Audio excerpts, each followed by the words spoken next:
Good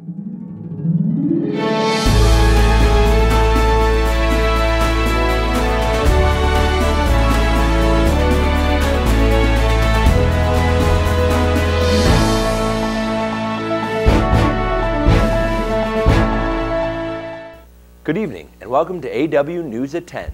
I'm Aidan Wojciehowski. And I'm Aidan Wojciehowski. Thanks for joining us. Our topics tonight are the 5 privacy torts: intrusion upon seclusion, disclosure of embarrassing private facts, false light, intentional infliction of emotional distress, and appropriation.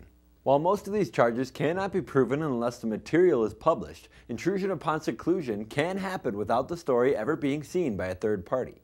If a reporter intentionally intrudes upon someone's privacy, they could be subject to intrusion upon seclusion. Speaking of reporters, let's send it to our field reporter, Aidan Wojciehowski. Aidan, what do you have for us?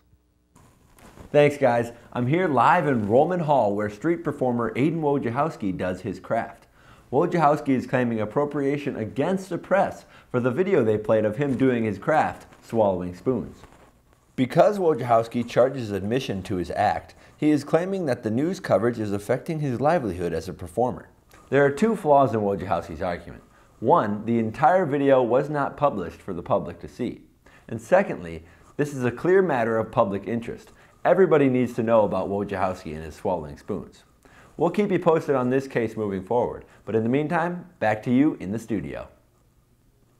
Dubuque Judge Aidan Wojciehowski found the Lorien guilty of false light for their story written on the president of Duhawk Capella, who asked not to be named.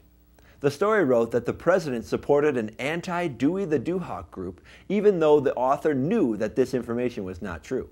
The group leader claimed this report caused mental distress, shame, and humiliation. The jurors found the Lorien guilty with significant monetary charges. Earlier this week, a man agreed to talk to the media about his embarrassing fear of going to the restroom in a public place, as long as his identity remains secret. Now, this same man is claiming disclosure of embarrassing private facts. We have this man on the phone now. Sir, can you explain what happened? Well, first of all, thank you for having me. Just a few days ago, I agreed to talk about my fear of going to the restroom in public places for a story that your rival news station was covering. I said I would do it as long as my identity would be concealed. I'm talking voice modification and picture blurred so no one could know it's me. This is embarrassing stuff we're talking about here. So the interview was going along nice and dandy until right at the end when the voiceover stopped working and the blur became clear. Everyone watching at home could see who I am. Just knowing that anyone I meet now could have seen me on TV is a real confidence destroyer, especially when trying to meet new people. I am so distraught that I have severe depression now. Not only am I afraid to go to the restroom in public, now I'm afraid to go to the restroom at all, even at home. That's a tough situation to be in. I'm in discomfort all day because I don't want to go to the bathroom.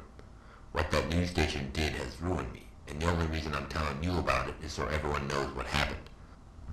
I'm taking them to court on the charges of disclosure of embarrassing private facts. I've done my research and found that this situation has been taken to court before, and the guy in my shoes won.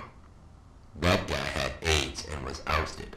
While my situation might not be as bad as that man's, I've experienced similar hardship that guy went through. Wish me luck. My court case is coming up next month. I gotta get rolling, but I appreciate you having me on to talk about it and for not revealing my identity on air. You guys are my new favorite news station.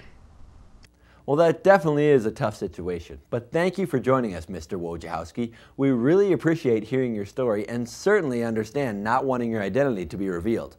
Don't worry, your secret is safe with us. Before we sign off, we'd like to send out a reminder about the intentional infliction of emotional distress.